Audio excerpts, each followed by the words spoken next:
सो miss गाजी, welcome once again. अभी बहुत एक इम्पॉर्टेंट डेवलपमेंट हुई है कल कल रात से इनफैक्ट, और वो है Narendra Modi visit to Israel. और वहां जाके कुछ मजाहिया चीजें भी की गई हैं, कुछ शर्मनाक बातें भी की गई हैं, और कुछ बड़ी अलार्मिंग सेंटिमेंट्स का एक्सप्रेस भी किया गया है। तो उनमें से खासतौर पे एक ये है कि जो मोदी ने फुल सपोर्ट शो की है फॉर इसराइल। हम ये जानते हैं कि इस मीटिंग को कहा गया है, मैं सोशल मीडिया पे देख रहा था कि इविल मीट्स इविल। तो जरा आप इस पे एक्सप्लेन करें, since you are an expert, कि इन लोगों की जो कल्चरल जो माइंडसेट, जो इनकी mentality as a civilisation, as a nation, वो क्या है। तो जरा इसकी जो इम्प्लीकेशन है उस पर जरा प्लीज आप जरा अपने एनालिसिस शेयर करें। देखिए, बिल्कुल इवल मीट्स इवल, ये बिल्कुल ठीक एनालिसिस आपने पढ़ा है। नेतन्याहू जो है उसके खिलाफ भी वारंट है in his name from hmm, international criminal court. और Modi has been banned for from entering US for a long time because of his involvement as a in Gujarat as a butcher of Gujarat. तो आप देखें कि एक तरफ एक ऐसा पर्सन है जिसके पास एक्सपीरियंस है, एक अपने टेरिटरी के अंदर, गुजरात के अंदर एक बड़ी ज़बरदस्त कामयाब जेनोसाइड का, उसको ये पोग्राम का नाम दें या कुछ भी दें, बट दैट वाज एक जिस स्केल के ऊपर वहाँ पे किलिंग थी, that was not less than genocide. बेशक वो एक गुजरात के अंदर ही रेस्ट्रिक्टेड थी।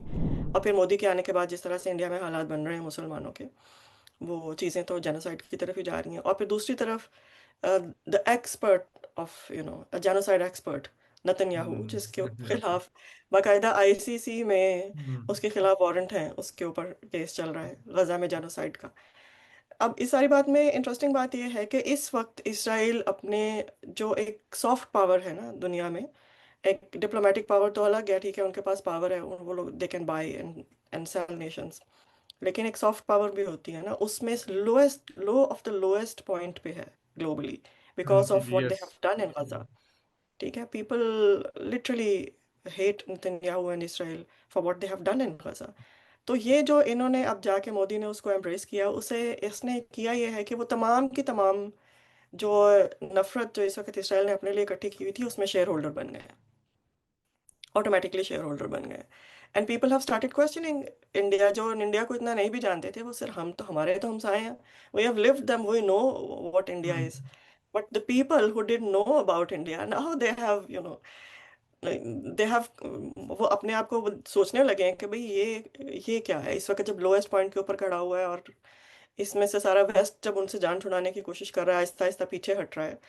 और क्योंकि it is a big big burden on them as well, लोगों को जवाबदेह होना पड़ता है। आप देखें कि जिस वक्त गजा का चल रहा था जेनोसाइड, तो उस वक्त कौन सा ऐसा मुल्क था यहाँ पे यूरोप के अंदर भी जहाँ पे मिलियन मार्च नहीं हुए गजा की सपोर्ट के अंदर। बिल्कुल। तो दैट वाज, वो एक एक्सप्रेशन था लोगों की विल का, कि वो लोग हम्म, देख रहे हैं, समझ रहे हैं, और वो इसके अगेंस्ट हैं। And people new very well कि इस प्रोटेस्ट से वो कुछ भी नहीं कर सकते, but they just wanted to tell कि we are aware what's happening, right. तो अब वो सब जिन्होंने किया है और मिलियन मार्च यहाँ पे हुए हैं, वो सब उसमें अब इंडिया भी बराबर का हिस्सेदार बन गया। पाकिस्तान के लिए तो अच्छी बात है ये, बहुत लेवल्स के ऊपर अच्छी बात है, क्योंकि हम जो इतने अरसे से ये बताना चाह रहे थे कि भाई India is exactly what Israel is in Israel, बिल्कुल। इंडिया जो वो है जायनिस्ट सारा वो जो इनका एशिया का, बिल्कुल एशिया का इंडिया, एशिया का इसराइल है। बिल्कुल। हम यस, इतने यस। अरसे से ये बताने की कोशिश कर रहे थे, लेकिन हम उसको बता नहीं पा रहे थे, इंडिया ने अब खुद ही बता दिया है। Hmm. Which is I think which is great. और फिर जाके जिस तरह इन्होंने फादरलैंड एंड मदरलैंड का, इन्होंने वो का सारी एक इक्वेशन खड़ी करने की कोशिश की है, that is very, that should be very embarrassing for any serious Indian, that should be very embarrassing. अगर उनको एम्बैरेसमेंट नहीं है तो फिर बहुत क्वेश्चनेबल आईक्यू है, जो कि ऑलरेडी खैर क्वेश्चनेबल है। वहाँ की मेजॉरिटी पॉपुलेशन का जो मोदी जैसे लोगों के लिए वोट करती है, बट नॉट, और सारे लोग तो सेम नहीं होते ना, there are people who are not voting for this, who do not endorse Modi. Well, Modi की तो बात अलग है, लेकिन देर हैड बीन गवर्नमेंट्स जो मोदी की नहीं थी और बीजेपी की नहीं थी, तो वो भी इसराइल को क्वाइटली एंडोर्स कर रही थी। Modi is just very expressive, whatever it he is there. So that is what I like about Modi, के जिस तरह ट्रम्प है, whatever he is there, और इसी तरह मोदी भी है। जो कुछ भी वो है, उसका तमाम का तमाम इवल, सारे का सारा शो विंडो में पड़ा होता मुंह है। पे। Yes, exactly. वो चीज दे आर वेरी क्लियर, उनके जो इंटेंशंस हैं, चाहे वो गलत हो बुरे हो, वो मुंह पे हैं, वो क्लियरली डिफाइन करते हैं अपना आउटलुक को। तो इससे बिल्कुल। पब्लिक ओपिनियन, तो it helps form public opinion. और आपकी मैं ट्वीट पढ़ रहा था बिफोर द पॉडकास्ट, आपने बताई, जिसमें आपने एक बड़ी अच्छी मजे की बात की थी कि by saying making this father Motherland की जो रिलेशन, इंडिया ने ऑफिशियली अपने आप को सती में बाइंड कर लिया है। और ऑडियंस के लिए मैं एग्जैक्टली। बताता चलूं कि sati was an old Hindu tradition, जिस इंडियन ट्रेडिशन जिसके अंदर जो वाइफ है वो अपने आप को फ्यूनरल ऑल्टर पे, जो हस्बैंड का फ्यूनरल पायर है उसको पे जलाती थी।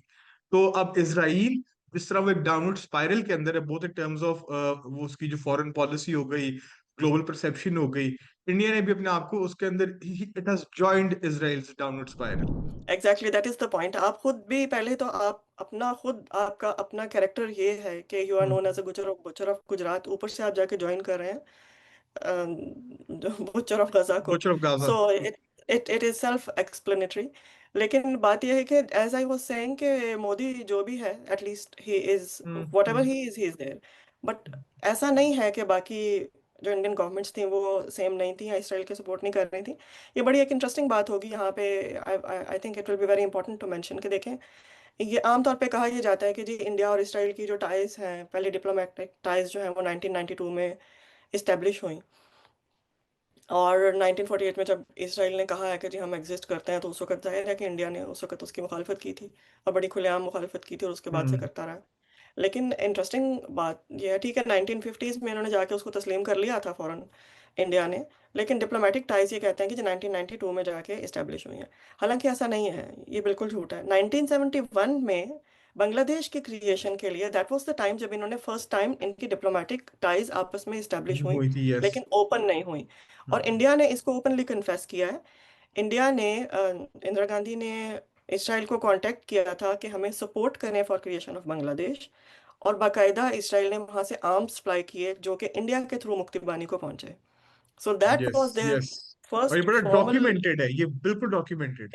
इट इज डॉक्यूमेंटेड, और इंडिया खुद हम्म। ये कहता है। हम्म। इंडिया की डॉक्यूमेंट्रीज के अंदर ये बात है, और आप इसको इट इज इसका रेफरेंस आपको बहुत सारी उसमें से मिल जाता है, हम्म। ऑथेंटिक आपको रेफरेंस इनके मिल जाते हैं। सो ये नहीं है कि इनका डिप्लोमेटिक टाइज शुरू हुई है, और ये इनकी वो। डिप्लोमेटिक टाइज शुरू हुई थी पाकिस्तान हम्म। को तोड़ने से।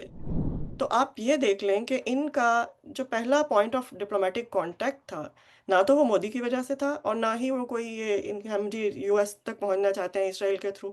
जिस तरह चंद एक जो है जर्नलिस्ट, उन्होंने बड़े सीनियर जर्नलिस्ट, जिस तरह आज़ादी सा जैसे लोग हैं, उन्होंने इस बात को कहा है कि जी वो यूएस तक पहुंचने के लिए उन्होंने इसराइल से टाइज क्रिएट की। ऐसा बिल्कुल भी नहीं है। उनकी पहली टाइज ही क्रिएट पाकिस्तान को तोड़ने के लिए हुई थी, इंडिया और इसराइल की आपस में। सो ये एक हिस्टोरिकल करेक्शन करने की ज़रूरत है। उसके बाद भी देखें कि 1980s में इसराइल ने रिक्रूट करने की कोशिश की थी इंडिया को कि हम एक जॉइंट मिलिट्री ऑपरेशन करते हैं पाकिस्तान की जो बिल्कुल। न्यूक्लियर फैसिलिटीज़ है उसके खिलाफ। वो इसलिए वो इंडिया लास्ट मिनट के ऊपर प्लान से सारे से बैक ऑफ कर गया। लेकिन this is documented as well कि 1980 में इन्होंने आपस में मिलिट्री ऑपरेशन करने की एक जॉइंट एफर्ट ज़रूर की थी। सो ऐसा नहीं है कि 1992 में शुरू हुई और एकदम से मोदी के आने के बाद हाइप पकड़ गई। इंदिरा गांधी भी इसमें इन्वॉल्व थी। मोदी इज जस्ट देयर, वो तो बिल्कुल ओपनली है। और फिर इंटरेस्टिंग बात यह है कि देखें, इंडिया जो है वो सबसे बड़ा बेनिफिशियरी है 9/11 के बाद, जो एक बाकायदा डायरेक्टेड वेल प्रोड्यूस्ड एक इस्लामोफोबिया था। 9/11 के बाद आपको एप्स्टीन की फाइल से अब हवाले मिल रहे हैं। हम जैसे लोग तो बड़े अरसे से ये बात कह रहे थे कि ये इसको देखें, ये गौर करें, ये सब कुछ वो नहीं है जो बताया जा रहा है। 2 डेकेड से बताया गया जी 4 प्लेन उड़े और उन्होंने वहाँ पे 5-6 बैठे हुए थे लड़के मुसलमान, और उन्होंने प्लेन उड़ाया और उन्होंने जाके उसको तबाह कर दिया, इसलिए हम ऐसे मुल्कों में जाके जंग लड़ रहे हैं। ऐसा नहीं है, इट वाज वेल प्लान्ड। आप सिर्फ एक इनकी डॉक्यूमेंट्री फ़ारेनहाइट 9/11 देख लें, बिल्कुल। जो यस। अमेरिका के अंदर ही बनी हम्म। हुई। इट उस सेज टाइम ये काफी एवरीथिंग। कंट्रोवर्शियल थी वो, यस। उन्होंने कंट्रोवर्शियल बनाई थी। हम तो हर चीज़ को कंट्रोवर्शियल हम्म। बना देते हैं ना। अगर कोई क्रिटिकल थिंकर है, वो हमारे लिए वो साजिश वाला साजिश बंदा है। करेगा, अगर yes। कोई चीज़ जो अमेरिका से आपका नैरेटिव आ रहा है, अगर उसके साथ मैच नहीं कर रहा, तो वो हम उसको फिर ये कंट्रोवर्शियल बना देते कंस्पिरेसी हैं। सो थियरिस्ट कह के साइड पे कर देते हैं, बिल्कुल ऐसा ही है। बिल्कुल उसको टैग लगा के उसको साइड पे कर देते हैं कि जी ये तो, हालांकि आप फैक्चुअल बात कर रहे हैं। उसने सारी बातें जो है वो दिखाई हैं, वहाँ की रिकॉर्डिंग्स अपनी दिखाई हैं। इंडिया जो है वो यहाँ पे इस इस्लामोफोबिया का लोकल ब्रांड एम्बेसडर था। अब आप ये देखें कि एप्स्टीन फाइल से पता चल रहा है कौन था एप्स्टीन। बिल्कुल क्लियर बात हो गई है कि वो इसराइल का एजेंट था। उसकी बातों से पता चल रहा है कि जो तस्वीरें वगैरह उसमें निकली हैं कि 9/11 तो इन्होंने खुद प्लान किया हुआ था। तो 9/11 अगर प्लान किया हुआ था, तो उसके बेनिफिशरीज में से एक इंडिया सबसे बड़ा बेनिफिशरी है, और उसने बिल्कुल आगे बढ़ के इस्लाम को टेररिज्म के साथ जो टैग करने का सारा इनका प्लान था ना, उसमें इंडिया ने उसको सबसे आगे बढ़ के एम्ब्रेस किया। और यहाँ पे उन्होंने अपने आप को बिल्कुल पहले वो इक्वेट कर रहे थे कि जी जिस तरह यूएस में सो कॉल्ड इनका इस्लामिक टेररिज्म हुआ और वो उसके विक्टिम्स हैं and they can do anything, इसी तरह इंडिया भी इसका विक्टिम है। अब ना वो जाके विक्टिम मोदी कार्ड ने भी प्ले कर दिया है, जो इसराइल भी प्ले विक्टिम करता है। बिल्कुल। अभी आप देखें कितनी उसने क्वेश्चनेबल बातें की हैं मोदी ने वहां पे जाके, और वहां पे जाके वो कह रहा है जी आपके साथ जो कुछ भी यहाँ पे हुआ अक्टूबर में, हम्म। जो भी इस्लामिक उसने किया टेररिज्म में, आपके पास बिल्कुल राइट है उसको डिफेंड करने का, और ये और वो तो आपने सारी जस्टिफाई कर दी उनका जो जेनोसाइड है गजा का। और एग्जैक्टली आपने अब अपने आप को उस विक्टिमहुड में ले गए हैं कि जिस तरह इसराइल विक्टिम है उसी तरह हम विक्टिम है। हम आपका पेन समझ सकते हैं, पहले आप यूएस के पेन समझ सकते थे, अब आप इसराइल का पेन समझ सकते हैं। असल पेन आपका इस्लामिक रिपब्लिक ऑफ पाकिस्तान से है, असल पेन आपका जो है वो इस्लाम से है। We have to understand that कि देखिए इनकी टाइज जो है वो सिर्फ कोई स्ट्रेटेजिक टाइज नहीं है, वो आइडियोलॉजिकल टाइज है। It yes is yes. Beyond कि हमें इस पर दुनिया में रहने के लिए हमारे किस चीज़ में फ़ायदा है, और हमारे दोस्त और दुश्मन जो है वो हमारी स्ट्रेटेजिक प्रेफरेंस के हिसाब से बदलते रहते हैं। This is beyond that, this is ideological. और हम्म। फिर हम जिस बात को साजिश थेरी और ये और वो कह के वो करते रहते side line, this is a very interesting times हमारे पास आ गए, तो सब चीज़ें सच साबित हो रही हैं। और अब आप यहाँ पे यहूद और हनूद का जो एक हमारा एक कॉन्सेप्ट था कि दे आर लाइक इन्हीं का ही सबसे स्ट्रॉन्ग, ये दे आर द एलाइज, तो वो सच साबित हो रहा है। आप देख लें जिस वक्त यूरोप जो है, और Russia is a very, Europe से कहीं ज़्यादा क्रिश्चियन जो है वो तो क्रिश्चियनिटी यस, बिलीव करने ऑर्थोडॉक्स वाला तो क्रिश्चियन, रशिया यस। है। तो आप देख लें कि किसकी अलाइनमेंट किसके साथ हो रही है। This is very important. We are going towards end of times and we all know that. और इस वक्त किसकी अलाइनमेंट किसके साथ हो रही है, this is something very important. हमें इसमें बड़ा सोच समझ के लोगों को जज भी करना चाहिए। लोगों से मेरी मुराद ये कि हमारे इर्द गिर्द जो भी रीजनल एंटिटीज़ हैं, जो भी रीजनल पावर्स हैं, हम यूएई की बात कर रहे हैं, हम कतर की बात कर रहे हैं, हम अफगानिस्तान की बात कर रहे हैं, इंडिया की बात कर रहे हैं, चाइना की बात कर रहे हैं, सो हमें इसमें सोच समझ के अलाइन करना चाहिए। इसमें मैं इससे हटके आपको एक बात जरा बताऊं कि हम चाइना और पाकिस्तान का क्या रिलेशन है क्लैश ऑफ सिविलाइजेशन में, इसके ऊपर हम एक अलग प्रोग्राम करेंगे। दैट इज़ वेरी ठीक इंपॉर्टेंट, है। ये बात आपने याद रखनी है। तो ये सारी जो टैग करने वाली कैंपेन थी इस्लाम को टेररिज्म के साथ, ये इसराइल ने चलाई, इसराइल ने फंड की, यूएस ने। US is nothing, US is जो इसराइल चाहता है यूएस वही होता है। और यहाँ पे ब्रांड एम्बेसडर था इंडिया। इस वक्त भी जैसे मैं पहले भी कहती रहती हूँ कि जो वर्ल्ड वाइड एक कैंपेन चल रही है खासतौर पर वेस्ट के अंदर इस्लामोफोबिया की, वो उसका ज़्यादातर चीज़ें जनरेट जो हो रही होती हैं वो इंडिया से हो रही होती हैं, वो इंडिया बैठ के कर रहा होता है। So India is the brand ambassador. इसका 9/11 के बेनिफिशरीज में से भी था, इस्लामोफोबिया का ब्रांड एम्बेसडर भी वही हम्म। है।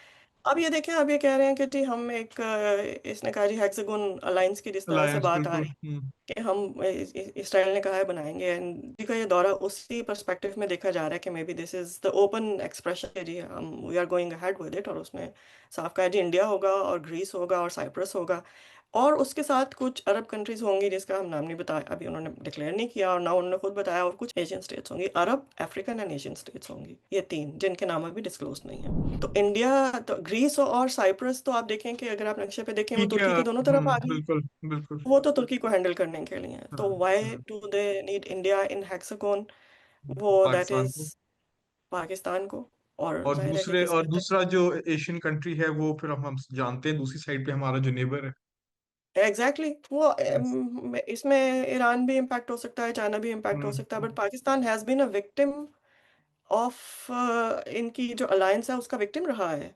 हम्म। जिस तरह मैंने आपको बताया 1971 में पाकिस्तान तोड़ने में इन्वॉल्वमेंट थी, बाकायदा इन्वॉल्वमेंट थी इसराइल की, और इंडिया तो खैर इंडिया तो क्रेडिट लेता है कि हमने किया है। सो पाकिस्तान तो हमारे पास एक हिस्ट्री है, और ये सिर्फ बातों पे नहीं है कि ये बात उन्होंने धमकी दी और हम हमें धमकियां मिल रही हैं इतने साल से, ऐसा नहीं है। Pakistan has been a practical victim of this alliance. So अभी इसमें अननेम्ड अरब कंट्रीज कौन सी होंगी, हमें हम जज कर सकते हैं इन चीज़ों को कि कौन सी होंगी। तो इसके ऊपर तो हम बाद में आते हैं। देखिए इस वक्त इंडिया और इसराइल का अलायंस जो है वो पाकिस्तान के खिलाफ है, और इसके जो डिफेंस टाइज हैं, जिस तरह मैं आपको कह रही हूँ, उन्होंने 1980s में भी कोशिश की मिलिट्री कोऑपरेशन की कि हम इंडिया और इसराइल मिलकर एक मिलिट्री ऑपरेशन करते हैं पाकिस्तान की फैसिलिटीज़ के खिलाफ। उस वक्त इंडिया ने डेयर नहीं किया, लेकिन अभी तो हमारे ऊपर ही बात खुल गई है ना। अभी जो 2025 में हमारी इंडिया पाकिस्तान की वॉर हुई है, वहां पे जो ड्रोन ऑपरेट हो रहे थे वो सारे इसराइली थी, बिल्कुल। बल्कि yes Israeli yes. Drone operator उनको ऑपरेट कर रहे थे कर रहे थे, यस। इंडिया की सरजमीन के ऊपर बैठ के। सो अभी कोई बात तो नहीं रह गई पाकिस्तान की। बेसिकली उस वक्त जो 2025 में वॉर हुई है, वो सिर्फ इंडिया से नहीं हुई, वो इंडिया और इसराइल दोनों के अलायंस से हुई है। अब इसमें अफगानिस्तान का कितना रोल है वो एक अलग इसमें क्वेश्चन है। और फिर अभी जो सबसे इम्पोर्टेंट इनका डिस्कशन पॉइंट है इस वक्त, वो यहाँ पे हाई एनर्जी जो ये लेजर वेपन देना चाह रहे हैं, इसके ऊपर डिस्कशन अभी चल रही है। उन्होंने अभी, इसराइल ने फाइनलाइज नहीं की, लेकिन उनकी अपनी आर्मी में अभी ये दिसंबर 2025 में जाके इंडक्ट हुआ है ये लेजर बीम जो वेपन है। हम्म अगर इंडिया को ये मिल जाता है तो ये बड़ी सोचने की बात होगी हमारे लिए। Then Pakistan and China has to think. हमें नहीं पता कि पाकिस्तान और चाइना की जो इस वक्त वेपन की इंडस्ट्री है वो इसको काउंटर करने के लिए कितना तैयार है, कितना नहीं है। लेकिन खैर वन वे नहीं है ये। इन्होंने भी, इंडिया ने भी गजा की वॉर जब चल रही थी, तो इन्होंने भी यहाँ से इनको एक्सप्लोसिव दिए थे, रॉकेट्स दिए थे, इंडिया भी भेज रहा था। So it's not one way. So India had a practical involvement in Gaza genocide because that was providing arms to इसको, इसराइल को। तो only Asian country I think जो इतना हद तक एक प्रैक्टिकली इन्वॉल्व था गजा की वॉर के अंदर, दैट वाज ओनली इंडिया। और उसी टाइम के ऊपर आप देखें कि अफगानिस्तान उनके साथ हाथ मिला के उसके बाद आए हैं। और इंटरेस्टिंग बात यह है कि पाकिस्तान की ये जब बात आती है कि पाकिस्तान और चाइना का, जिस तरह मैं कह रही हूँ, they are the very important targets for this hexagon alliance, और इसमें इंडिया की इन्वॉल्वमेंट, तो आप ये देखें कि जो मिनी इसराइल है इंडिया के अंदर, कसोल जिसको कहते हैं, जहाँ पे बहुत यस बड़ी तादाद में इसराइली इस वक्त आबाद हैं, आप देखें कि उसकी लोकेशन क्या है। They are occupying a very key location and that is in very close proximity. वो वहाँ से कश्मीर के भी बिल्कुल पास है और चाइना बिल्कुल के भी बिल्कुल यस पास है। तो वो बेवकूफ़ तो नहीं है कि उन्होंने जाके एक जगह को सेलेक्ट किया और उसको बाकायदा उन्होंने वहाँ पे, they are occupying that place. So there are so many, हमारे लिए बहुत सारी निशानियां हैं, बिल्कुल खुली निशानियां, कि ये किस किस तरफ को चीज़ें जा रही हैं। इसमें गुड थिंग ये है कि जिस तरह मैंने पहले कहा कि इंडिया ने अपने आप को खुद ही एक्सपोज किया है अभी जाके, जिस तरह उन्होंने ओपनली गजा की जेनोसाइड को एंडोर्स किया है कि हाँ जो भी इसराइल ने किया वो ठीक किया। इससे अच्छी बात ये हुई है कि कश्मीर, जो इंडियन ऑक्यूपाइड कश्मीर है, वो ऑटोमेटिकली निकल के एक इंटरनेशनल टॉकिंग पॉइंट बन गया है। अच्छा ओके हम जो ठीक इतने है अरसे से बता रहे थे कि जी Israel policy exactly India implement कर रहा है कश्मीर के हम्म, अंदर, और इंडिया जो है exactly it is what Israel is in Arab world, वो एशिया में यही है। अब वो बातें ऑटोमेटिकली निकल के इंडिया ने खुद उनको कन्फेस करके वो सामने ले आया। तो वो वापस it is on the back on the stage, on the global stage Kashmir, which is very good. But the very bad thing is कि ये जो जेनोसाइडल माइंडसेट का एक अलायंस हुआ है, एंड अगेन जिस तरह मैंने अपने पहले भी एक हमारी जो डिस्कशन थी उसमें ये बताया था आपको कि there are certain markers of genocide, और जेनोसाइड वॉच ये बता रहा है कि कश्मीर में चीज़ें बाकायदा जेनोसाइड की तरफ जा रही हैं। तो ये बड़ी अलार्मिंग बात होगी कि अगर इसराइल इसको ज्वाइन कर रहा है इंडिया को, और मैं आपको जैसे कह रही हूँ कि कसोल बिल्कुल इन्होंने जो मिनी इसराइल इंडिया के अंदर है वो उसी पॉइंट के ऊपर है, तो ये कश्मीर में चीज़ें बहुत ज़्यादा एस्केलेट होने की तरफ जा रही हैं। वेरी सून आप ये देखेंगे कि ये बहुत ज़्यादा एस्केलेट हो जाएंगे। अभी तो जिस स्केल में ये चल रहे हैं कि अभी तो ये डेमोग्राफी चेंज कर रहे हैं वहाँ की, और वहाँ पे लैंड ग्रैबिंग कर रहे हैं इंडिया। इंडिया जो है उसके अंदर फिर जिस तरह इन्होंने एनेक्सेशन की वगैरह उसके बाद, लेकिन अभी ये चीज़ें बहुत तेज़ी से आगे को जाने वाली हैं। एंड एक गजा की जेनोसाइड तो हमने बैठ के देखी है। दिस इज द जेनोसाइड जो अभी टाइम है, हम इसके ऊपर शायद हम इसके ऊपर कुछ कर सकते हैं और हम इसको रोक सकते हैं। A very important other point is that is कि देखें ईरान और इसराइल की ये पिछले कुछ अर्सा पहले ये जो भी इनके अटैक हुए ईरान के ऊपर, और जितनी बुरी तरह से इनकी पूरी एक मिलिट्री लीडरशिप और इनकी दूसरी लीडरशिप वहाँ पे उनको इसराइल ने ख़त्म किया है। तो कौन से दो एलाइज थे जो ईरान के अंदर इसराइल के लिए काम कर रहे थे? अफगानिस्तान एंड एक वहां इंडिया पे इंडिया काम कर रहा था और एक अफगानिस्तान काम कर रहा था। ठीक है ना, ओपनली बात है, ईरान ने खुद बताया कि भाई यहाँ बिल्कुल पे इसराइल, इंडिया के लोग भी थे और अफगान भी थे जो इसराइल के लिए वहां पे स्पाइंग कर रहे थे, और बाद में उन्होंने उसको उनको निकाला है। तो यही दो एलाइज, मेरा गुमान ये है, बल्कि गुमान किसी बेस के ऊपर है, सिर्फ ऐसे ही तो नहीं है, कि यही दो एलाइज जो हैं वो कश्मीर में अगर बात जेनोसाइड की तरफ जाती है तो फिर यही दो एलाइज होंगे जो वहाँ पे काम करेंगे। और ये बड़ी ही क्वेश्चनेबल बात है कि तालिबान का उसमें क्या रोल होगा। ये बड़ी क्वेश्चनेबल बात यस है। और अभी भी यस हम देख लें, अगर कि आप देखें कि बलूचिस्तान में और पाकिस्तान में क्या हो रहा है, इतने ये जो भी कहते हैं, ये जो भी नहीं कहते, हमें पता है कि वहाँ पे कितनी बड़ी तादाद में innocent people are being killed by BLA और बाय टीटीपी। और इस सारे के अंदर आप देखें कि पूरा अलायंस है बीएल टीटीपी का, इंडिया के थ्रू इसराइल का, और अफगानिस्तान का थ्रू इंडिया। तो this this is the whole nexus. अगर इंडिया उसके साथ है, इंडिया के साथ अफगानिस्तान खड़ा हुआ है, और इंडिया खड़ा हुआ है इसराइल के साथ, तो ये नेक्सस है। So we have to think about it. और इसमें टीटीपी की तो देखें, this is something very strange. अभी भी वहां पे पाकिस्तान ने एयर स्ट्राइक्स की हैं, दिस एंड दैट। क्वेश्चन ये उठता है कि अफगानिस्तान का प्रॉब्लम क्या है भाई? और सारे अफगानिस्तान का प्रॉब्लम नहीं है। हम खुद भी जानते हैं कि इनके दूसरी साइड पे, पश्तून बेल्ट से निकल के दूसरी साइड के ऊपर, उनको तो पाकिस्तान से नहीं है सच प्रॉब्लम। उनको तो ये प्रॉब्लम है कि आपने ये जो मॉन्स्टर्स हैं, इनको यहाँ पे इम्प्लीमेंट करने में इनको एंडोर्स किया है। आपने तालिबान को एंडोर्स किया है अफगानिस्तान के हम्म। ऊपर कब्जा करने में। उनका तो हमारे साथ प्रॉब्लम ये है। इनका क्या प्रॉब्लम है जो इस वक्त ऑक्यूपाई कर रहे हैं अफगानिस्तान को तालिबान? इनका प्रॉब्लम अब ड्यूरेंट लाइन के ऊपर बात करते हैं। 132 साल, 132 ईयर्स अगो, आपके आपके अपने अमीर ने वहां पे बैठ के साइन किए, हम्म। और उसने कहा कि जी ठीक है। और उसी ने ही बाकी भी आपकी सरहदें साइन की, दो तीन और सरहदें भी उसने हम्म। साइन की। उन पे आपको कोई प्रॉब्लम नहीं है। इशू ड्यूरेंट इस लाइन पे पे ही है, आपको हाँ। इशू है। और देखें, और ये जो लोग हैं जिनको इस पे इशू है, दे आर 40%। पश्तून तो वहाँ का 40% है ना। पश्तून के अलावा तो किसी ने हम्म। बात नहीं कर रहा। 40% में से 20% तो आपकी वुमेन होंगी ना, हाफ पॉपुलेशन। वो जो हम्म। सब्जुकेटेड है, उनकी कोई विल कहीं पे भी एक्सप्रेस नहीं होती। उनको तो आपने कहा है कि भी इनकी हड्डियां ना तोड़ो, बाकी मारते वारते रहो, बिल्कुल, कोई वो तो प्रॉब्लम नहीं इन्होंने है। क्लियर कर दिया अपना स्टांस क्या है। ठीक। अपना वो इन्होंने बिल्कुल अपना आप खुद दिखा दिया है। हम्म। इन्होंने कहीं से, इनको इस्लाम के नाम पे जो ये गैदर कर रहे थे, वो जो बाशऊर लोग हैं वो समझ गए हैं। और जो नहीं समझे, वो they are part of the cult. तो 20% रह गई। उस 20% में भी तमाम पश्तूनों का प्रॉब्लम नहीं है भैया। आप ये देखें कि इस वक्त पावर्टी लेवल वहां पे क्या है। उस पावर्टी लेवल के साथ एक आम पश्तून को इस बात का सबसे क्या, उनके लिए सबसे बड़ा मसला ये है कि ड्यूरेंट लाइन भाई, हमें वो वाला इलाका भी चाहिए ताकि हम उसको भी अपनी तरह गरीब बना सकें।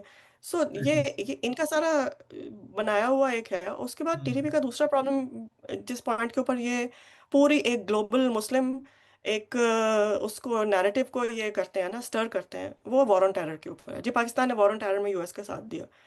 यूएस से तो आपको प्रॉब्लम नहीं है। हाँ बिल्कुल, यूएस पाकिस्तान सबसे का कसूर नहीं, ये एटी है कि उसने मिलियन यूएस का साथ दिया। $80 मिलियन पर वीक लेते हैं उनसे। $80 मिलियन पर वीक उनसे आप लेते हैं। उसके अलावा इसराइल की चैरिटीज आपको कितना देती इन्फिनिट। हैं वहां पे? बिल्कुल। That is a question. और हम्म। इसराइल आपको चैरिटी क्यों दे रहा है? हाँ। That is another question. और ये इतने मिलियन आपको पर वीक मिलते हैं, और फिर इसराइल की चैरिटीज भी आपको देती हैं। उसके बावजूद अभी 2025 में इनका poverty rate, 90% population is living below the poverty line. 85% of Afghan population is living on $1 per month. तो ये इतने मिलियन डॉलर जो पर वीक आ रहा है, वो कौन सा वो 15% है जिसके पास ये जा रहा है? ये तो इनको खुद क्वेश्चन करने की बात है कि भाई, इतना अगर फंड आ रहा है, वो जा कहाँ रहा है? इतना फंड आए तो वो तो अपलिफ्ट हो जाना चाहिए कंट्री को, वैसे ही तो जा कहाँ रहा है? तो ये देखे ना, अब ये जो अलाइनमेंट हो रही है कि ठीक है हम किसके लिए काम करेंगे, किसके लिए नहीं, इसमें इन डॉलर्स का बड़ा हाथ है, और वो डॉलर आम लोगों तक नहीं पहुंच रहे। ये एक अदर डायमेंशन है जिसके ऊपर अफगानिस्तान के लोगों को खुद बात करनी चाहिए कि क्यों अपने आप को बेचने पे लगे हुए हैं। Why if they are not earning? अगर ये सारा कुछ कहते हैं जी जिहाद के नाम पे ही कर रहे हैं, तो ये where is the dollar going? That is a bit big question. और फिर वॉर ऑन टेरर का अगर आपको प्रॉब्लम है, तो you are the best buddies of Qatar. Qatar इस वक्त आपका बेस्ट बडी है।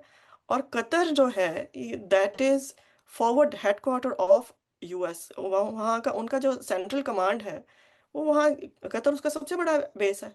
11,000 अमेरिकी अब तो फौजी वहाँ पे हैं, और वो वॉर ऑन टेरर में भी वहीं पे थे। हम्म। ठीक है, उनके साथ आपको कोई प्रॉब्लम नहीं है। पाकिस्तान जो यूएस का एलाई था, इसलिए हम हमारे मतलब, आपने पूरे दुनिया के मुसलमानों को पागल बनाया हुआ है इस नैरेटिव के ऊपर। ना तो कतर ने आपके रेफ्यूजीज रखे, ना यूएस ने रखे। पाकिस्तान ने तो, अभी आपके जो लोग खड़े होकर बोलते हैं, इनके तालिबान के जो हेड हैं, वो भी इसीलिए बोलते हैं कि पाकिस्तान ने उनको पनाह दिए रखी है। इनकी बेटियों तक को पढ़ाया है। पाकिस्तान में पहले पढ़ रही थी, अब वो कतर में पढ़ रही हैं। बाकियों को जाके आपने उनकी तालीम बंद कर दी। But this is what you are. तो आप किस चीज़ के ऊपर स्टैंड कर रहे हैं भाई? कोई लॉजिक ही नहीं है आपकी। और अगर आप ड्यूरेंट लाइन को नहीं मानते, और आपको ये आपके ये इश्यूज हैं, तो हमें इसमें कोई खास प्रॉब्लम नहीं है। हमारे लिए सबसे इम्पोर्टेंट इस वक्त क्वेश्चन जो है वो ये है कि इस सारे जो नेक्सस बन रहा है इस वक्त, उसमें कतर कहाँ पे स्टैंड करता है? ये हमारे लिए बहुत बड़ा क्वेश्चन है। क्योंकि आप देख लें कि कतर का बड़ा सेंट्रल रोल है यूएस का, एज आई सेड और के। खास तौर पे कतर का आप ये देखें कि इट्स ऑलवेज बिन, अफगानिस्तान से कोई भी इशू होता है ये हमेशा जाते हैं कतर के पास मीडिएशन के लिए। कतर कतर प्रॉमिस के करता है। पास मीडिया। लास्ट सीज फायर भी उन्होंने प्रॉमिस किया था कि ठीक है ये इन्होंने ब्रोकर कराया कतर ने, और फिर आप देख सकते हैं दोबारा उसके बावजूद अफगानिस्तान जीरो एफर्ट, वही क्रॉस बॉर्डर टेररिज्म होती रही, वो एक लेवल तक पहुंच गई थी जिसके बाद हमने रिटेलिएट हमें करना पड़ा। इवन देन हमें बिल्कुल कतर की न्यूज आउटलेट्स, आपको पता है जजीरा ने क्या इनको लेबल किया था, फाइटर्स। एग्जैक्टली ठीक है, तो वो एक एग्जैक्टली एग्जैक्टली। और ये कहने भी की देखें जरूरत कि नहीं है, लेकिन वी नेगोशिएशन में डोंट से तुर्की अंडरस्टैंड। क्यों निकल गया था लास्ट मिनट के ऊपर। बिल्कुल बिल्कुल, क्योंकि टर्की को, यस एग्जैक्टली, तो हम ये टर्की क्वेश्चन है टर्की ना हैज जो आंसर टर्की होना हैज चाहिए, तुर्की क्यों निकल गया था? क्योंकि तुर्की को पता था कि ये ठीक इंटेंशंस के साथ नहीं बैठे हुए, और फिर वहीं पे बैठे हुए ने ड्यूरेंट लाइन की बात भी उठाई, और अल जजीरा ने जिस तरह उसको किया, और कतर ने जिस तरह एंडोर्स किया, और उन्होंने अपनी रिपोर्ट में से जिस तरह इस लफ्ज को निकाल दिया बॉर्डर को, तो ये हमारे लिए बड़े क्वेश्चन की बात है कि कतर कहाँ स्टैंड कर रहा है। फिर उसके बाद सबसे बड़ा इंपॉर्टेंट क्वेश्चन ये है कि इनके हेक्सागोन में हमें भी पता है कि भाई यहाँ पे सबसे बड़ा एलाय कौन है, इंडिया का भी और इसराइल का भी यूएई है। यस सबसे इम्पोर्टेंट बात यह है कि देखिए, यस मैं ये सोचती हूँ कि हु इज रूलिंग यूएई। ये कैसे मुमकिन है कि यूएई को मुस्लिम ही रूल कर रहे हो, और UAE is funding Islamophobia in West. Can you believe that? ऐसे ऐसे ही नहीं था अभी कि आपने यूएई रीसेंट रिपोर्ट देखी है कि UAE is funding Islamophobia, homophobia. इस्लाम के अगेंस्ट एक जज्बात को उभारने के लिए यूएई फंड कर रहा है उनको। तो ये कैसे मुसलमान कैसे कर सकता है? ये एक क्वेश्चन है भाई, एक वेरी सिंपल क्वेश्चन है, why would UAE do that? और हम ये भी पता है कि इस वक्त यूएई के अंदर 35% पॉपुलेशन जो है वो इंडियंस की है। Yes so yes. That is a very big question, that is a very big question. और आपको इंडिया, याद होगा यूएई, एप्स्टीन इसराइल। फाइल्स के अंदर, सॉरी आपकी बात कर रहा हूँ, आपको याद होगा एप्स्टीन फाइल्स के अंदर भी जो कनेक्शंस थे सबसे स्ट्रॉन्गेस्ट मिडिल ईस्ट के अंदर, वो फिर ये यूएई के साथ थे। सारी बिल्कुल 100% बात क्लियर हो गई। और फिर हमारे लिए देखें, सबसे इंपॉर्टेंट क्वेश्चन ये भी है कि अफगान तालिबान कौन है। फिर हमारे लिए भी क्वेश्चन आता है, ठीक है, इनके जो पहले बैठे हुए थे जिनके साथ यूएस ने इनको मारा और ये वो किया, हम्म। वो सारी लीडरशिप तो खत्म हो गई है, अब तो नई लीडरशिप है। वो तो सारे मारे गए थे, मुल्ला उमर के जितने भी साथी थे वो तो मारे गए थे। अब ये नई लीडरशिप, ये कौन लोग हैं जो इंडिया के साथ अलायंस कर रहे हैं, जिनको पता है कि India is the only partner of Israel इस खत्ते बिल्कुल। के अंदर? ये कौन लोग हैं जो जाके वहां पे कहते हैं इंडिया के अंदर कि यहाँ पे मुसलमानों के साथ जो कुछ हो रहा है वो इंडिया का इंटरनल प्रॉब्लम है, लेकिन आप इस्लाम के नाम पे खड़े हो रहे हैं, और फिर आप अमेरिका से फंड भी ले रहे हैं, और आप पाकिस्तान के, आपका वाहिद दुश्मन दुनिया में जो रह गया वो पाकिस्तान है, और आपकी हम्म। किसी से कोई दुश्मनी नहीं। देखिए ना, इस वक्त अफगानिस्तान की किसी से दुश्मनी, सिर्फ पाकिस्तान से। तो तो हमारे पाकिस्तान लिए से। क्वेश्चनेबल बात है कि ये कौन लोग हैं। वी नीड टू एक्सप्लोर कि ये कौन लोग हैं, that is a very serious question. Central Asian country जिनके साथ इनके बॉर्डर लगे हुए हैं ना, वहां भी जाते हैं, वहां भी जाके करते हैं सीपेक के जो इंफ्रास्ट्रक्चर पे काम हो रहा है, चाइनीज इंजीनियर्स को मार दिया, ठीक है, वो जाके वो करते हैं। दे आर हेल बेंट कि कोई भी लिंक, कोई भी वो कोई इंडेवर है, कोई भी इकोनॉमिक प्रोग्राम है, कोई मिलिट्री प्रोग्राम है पाकिस्तान के रिलेटेड है, उसको नुकसान पहुंचाना है। लेकिन पाकिस्तान बाकी उनका उनका वाहिद किस, दुश्मन है, खाली बिल्कुल कोई एग्जैक्टली। और उनका दुश्मन नहीं है, और उनका कोई दुश्मन नहीं है। अब हमारे लिए इस सारे सिनेरियो में सबसे इंपॉर्टेंट बातें क्या हैं? देखिए, हमारे लिए दो बातें इंपॉर्टेंट है। एक ये कि हम पाकिस्तान के अंदर जो भी इसराइली, इंडियन और तालिबान की सपोर्ट मौजूद है, हम उसको काउंटर करें without yes. Being apolitic about anything. अब आपके पास टाइम नहीं है इसके ऊपर डबल थिंक करने का कि जी हम कोई डिप्लोमेटिक वे बना लें। You need to be very clear about it. ये आपको सबसे पहले अंदर से डिसमेंटल करने की कोशिश कर रहे हैं, और ये आपको बिल्कुल स्ट्रेट अवे इसके खिलाफ जंग लड़नी पड़ेगी बगैर अपॉलिटिक हुए। The very second very important thing is Pakistan needs to take control of Wakhan corridor. अगर आप ड्यूरन लाइन को नहीं मानते तो फिर आपको तो प्रॉब्लम नहीं होनी चाहिए, पाकिस्तान भी नहीं मानता, फिर वाखान कॉरिडोर जो है वो हमारा बनता ही वो। पाकिस्तान का है। बिल्कुल। और that is the only link जो कश्मीर के साथ अफगानिस्तान को कनेक्ट कर रहा है। आने is the that is the land route जिसके थ्रू अफगानिस्तान के तालिबान को यूज किया जा सकता है। So that is very important. ये that is the only link with China. तो ये हमारा इसके ऊपर हमें ये सोचना चाहिए कि हमें यहाँ से कैसे इसको कट करना है।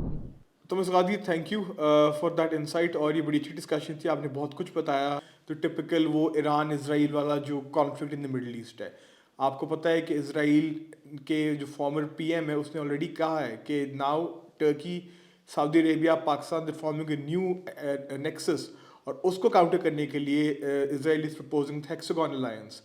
तो थिंग्स आर मूविंग बियॉन्ड जो आजकल की जो जियो पॉलिटिक्स है उसको लेकर। अब Israel is thinking of the future. So it is now time Pakistan also thinks of the future, or we should be prepared for it. Allah Hafiz.